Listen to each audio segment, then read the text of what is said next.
Thank you for joining us. Welcome to LumioseStation.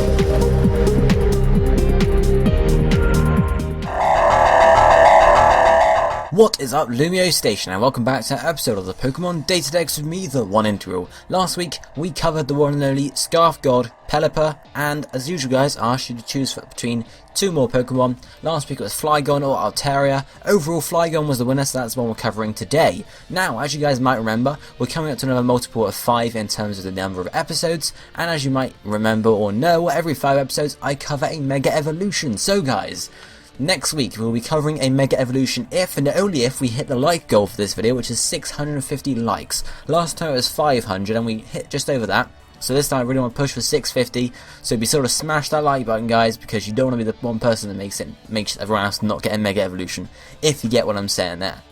So be sure to smash that like button, and if we reach 650, I'll cover another Mega Evolution next week. You can, if you want, leave suggestions for that Mega Evolution down in the comment section below. But for this week we're doing Flygon, so let's just get on and cover that. So Flygon, it is a ground dragon type and the mystic Pokemon, which in my opinion is a bit of a weird title for Flygon. It doesn't look exactly mystical. Anyway, it's number 330 in the National Pokédex, or number 5, or also number 5 in the Mountain Kalos Pokédex, and is 6 foot 7 inches tall, or that also could be wingspan, or maybe just from tip of tail to top of head, something like that, or 2 meters, and weighs 180.8 pounds or 82 kilograms. Breeding wise, only in one group, just in the bug group, not in any dragon group at all, so that is a bit weird in my opinion since it's a dragon type, but oh well. And then the male-female split is equal at 50-50. Evolution wise, Trapinch will evolve into Vibrava starting at level 35, and then Vibrava is going to evolve into Flygon going on at level 45. Finally, looking at Flygon's base stats here, it actually has really weird base stats. They're all 80 apart from attack and speed, which are 100, so it has 80 health points, 80 defense, 80 special attack and 80 special defense, and then 100 in attack and speed, which is really weird in my opinion. You don't usually get stats that are this equal. Very similar stats in my opinion. But anyway, it has a high attack and high speed, as you can see, or higher than the others at least. So it's obviously going to be used mainly as a physical attack. You could try a special set with Draco Meteor and stuff like that, or maybe a mixed set with Draco Meteor and then, just carry on with physical attacking moves, something along those lines, but you get what I mean there guys. Anyway, as you might gather from that, we're going to be looking at mainly a physical build for Flygon, since that's what it's going to excel at. First up for Flygon, we're looking at its typing. As I've said, it's a ground dragon type, same typing as a Garchomp actually, which is interesting, I guess. Which means it resists 3 types, which are fire, poison, and rock, and is weak to 3 types as well, which are ice, dragon, and fairy. So it doesn't have many resistances, but then again, it doesn't have many weaknesses either. Immunity wise, it's immune to ground and electric type moves. Now electrics are given because it's a ground type, but ground, you might be thinking, what? How is it immune to ground type moves? We're going to sort of move on to that in just a minute, guys. Neutral, the rest of the moves, nothing, everything else, normal grass, water, fighting, flying, bug, ghost, psychic, dark, and steel. So overall, all in all, it doesn't really have that bad a typing, same typing as Garchomp, except it's immune to ground type moves, so it's actually better typing than Garchomp, I guess. Now, as I mentioned just now, it's immune to ground type moves, and that's because of its one only ability, which is Levitate, which gives it full immunity to all ground type moves. So that's the only ability that's available to it. There's no hidden ability at all, there's no secondary ability, that's Flygon's only ability available to it, Levitate. It might get hidden ability in the future, but right now, the only ability you can get with it is Levitate. So it's a half decent ability. It's not amazing, but you have to stick with it guys, there's no other choices really. And now if we move on to the moves, or the suggested moves, or the highlighted moves for Flygon, don't see a move outset like this, you'll see in a minute guys. So the first move we have here is level 45, it's Dragon Tail, nice powerful dragon type move that's going to send the opponent out of battle, which can be quite useful in some situations. Then we have Dragon Claw at level 55, again a powerful dragon type move. Higher power than Dragon Tail, but it doesn't send the opponent out, but then again that's not always helpful, not always what you actually want. Then moving to the TMs, we have TM19 Roost. It can learn Roost even though it's not a flying type, because it does have wings, so it can sort of fly. And that's going to be nice to just restore your health points if you're using a Life Orb, for example, just get health points back. TM26 is Earthquake, doesn't learn by level up, funnily enough, even though it's a physical ground type, but obviously you're going to get staff from that, so that's quite nice. Moving on then to TM71 Stone Edge, just a bit more coverage there with a nice powerful rock type move. Again, Stone Edge is not very accurate, so you could substitute this for Rock Slide if you really wanted to. Then TM89 that can use U-turn, or can learn U-turn rather, which is really quite helpful in some of the sets we're going to look at in a minute. U-turn is really good for a pivot, which is what Flygon really needs to be, because if you end up having an ice type come in, then you don't really want to be in there with Flygon, do you? Then we have 4 transfer moves. This is why I said it's a bit weird. Usually we might get 1 or 2 transfer moves in a highlighted move set, but this one has 4. So really, Flygon's going to be quite hard to use if you're breeding it in Generation 6. You really have to get it from Generation 5. So, first one is Defog, which allows you to remove hazards on your side of the field, as well as removing stuff like Reflect or Light Screen on the opponent's side. So it's basically a version of Rapid Spin, which can be quite helpful. You know, if you, obviously Flygon's not sort of a Pokemon to come in and be bulky and be able to, come in and use Rapid Spin sort of thing like some bulk Pokemon. But it could be helpful to run Defog every now and again, just sort of if you're in, instead of running a Rapid Spinner, you should have Defog as well as free attacking moves, and then if the chance to use Defog, or the need to use Defog, comes up, you can always switch Flygon in and use that Defog there. Then we have Fire Punch, again transfer as I said, physical move, powerful fire type move, well, not really powerful, but it's decent, just a bit more coverage really for coverage to grass types, because we have no flying type moves there. We have a bug type move, but you get what I mean there, coverage for ice types, which is going to be quite nice as well, since we are 4 times weak to ice, and stuff like that. Then, another transfer move is Outrage, a really powerful dragon type move. Doesn't do this by egg, by breeding or whatever, because as I said earlier, it's only in the bug egg group, so it's very unlikely it'll be able to learn Outrage via breeding. But it learns it via Tutor in Generation 5, so Outrage there, it's more powerful than Dragon Claw, but obviously comes with the offset or the downside of being confused after 2 or 3 turns, which is the reason to avoid it in some cases.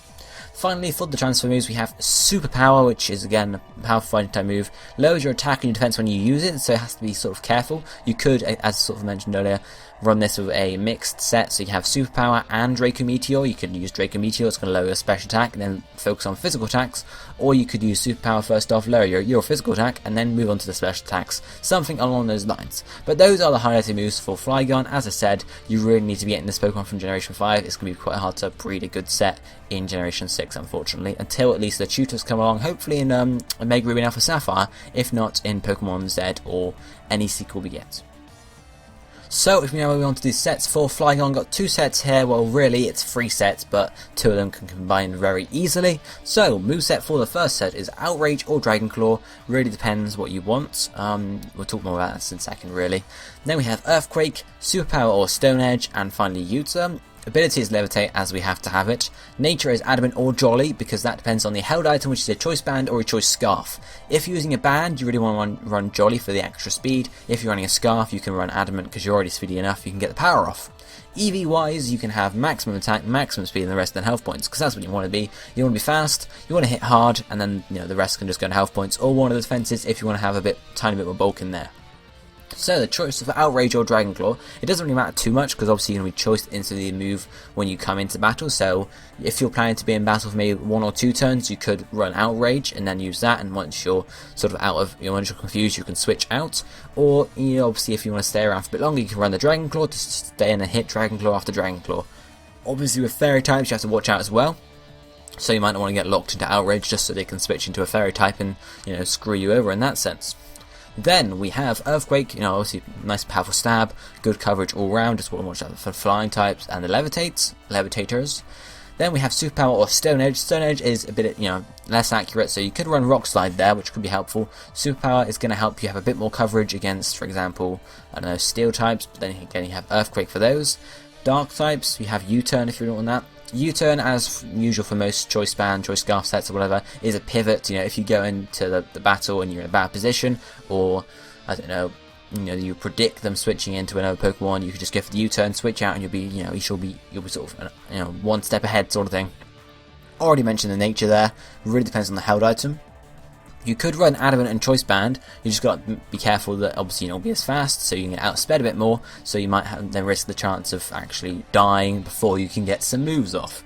And same with that, you can run Jolly with the Scarf just so you're really, really fast, but bear in mind you don't want to be as offensive, you're not going to do as much damage to the opponent. Okay, and on to the final set for Flygon, which is a Life Orb set, as I think I've mentioned, I'm not sure. Anyway, Life Orb wise, you can also run Focus Sash on Flygon, it is worth to point out. You can run Focus Sash with maybe a mixed set. You could go for Draco Meteor up first and then go for a Superpower sort of thing. You can try different versions of Focus Sash. But anyway, let's look at the Life Orb set. First off, we have Dragonclaw, Earthquake, then we have the choice of Superpower, Stone Edge or Fire Punch, and then finally Roost or Defog. Ability is obviously Levitate, Nature is Adamant or Jolly Hair, depending on whether you want the speed or the power. Held item, as I mentioned, is a Life Orb, and EVs go maximum attack, maximum speed, and the rest in health points. So, your choice of Superpower, Stone Edge or Fire Punch. Superpower can be good if you want the coverage, for, again, for fighting type moves sort of thing. Stone Edge can be good if you want the power. You could also put Rock Slide there because of Stone Edge's accuracy sort of thing. Or Fire Punch can be good to handle other types and such like that. For example, I don't know, bug types maybe? Whatever, ice types, that's the one example I used earlier, stuff like that. Finally we have Roost or Defog. You can use Roost. Roost is sort of the preferred one. It's just heal up Life Orb damage if you're planning to hang around for a bit. But Defog can be quite nice if you're going for a full out attack and set, you want to get damage off, not worried about staying around. You can run Defog here, and that will allow you to actually sort of, I don't know how to explain it, if a chance to use Defog arises, it's going to be there. It'll also allow you not to have to use a Rapid Spinner on your team, because you can just come in if you need to and defog away and they're gone sort of thing. So it's an alternative to Rapid Spin there, and obviously you can just combine it with the free of attacking moves because they do a pretty good job of their own. Dragonclaw and Earthquake, good coverage there. Dragonclaw hits most things for neutral damage, if not super effective against Dragon for example. Earthquake, again, good coverage then, and finally your last slot is for whatever. So if you just want a full out attacking and then maybe have Defog in the back, Defog, whichever one of those it is, then you can have that and it'll get rid of hazards and it'll work quite well in that sense. So guys, that's pretty much it for Flygon for this week. Not much else I can say for Flygon. As I mentioned, there is a Focus Sash set you can try and run, which works quite well. I decided not to feature it here. As I said at the start of the video, next week we'll be covering a Mega Evolution if we hit 650 likes on the video, guys. But be sure, if you haven't already, smash that like button right now so we can hit that like goal and then get on to looking at the Mega Evolution next week. As I also said, be sure to leave your suggestions for a Mega Evolution down in the comment section below, and I'll read through and see which one is wanted the most, and then I will choose one from there. So, hopefully you enjoyed this video, guys. All that's left for me to say is thank you for watching. Remember to check out all the other content on LumioseStation as well as on my channel if you would like. I'll be seeing you next time, guys. Thank you for watching. Goodbye.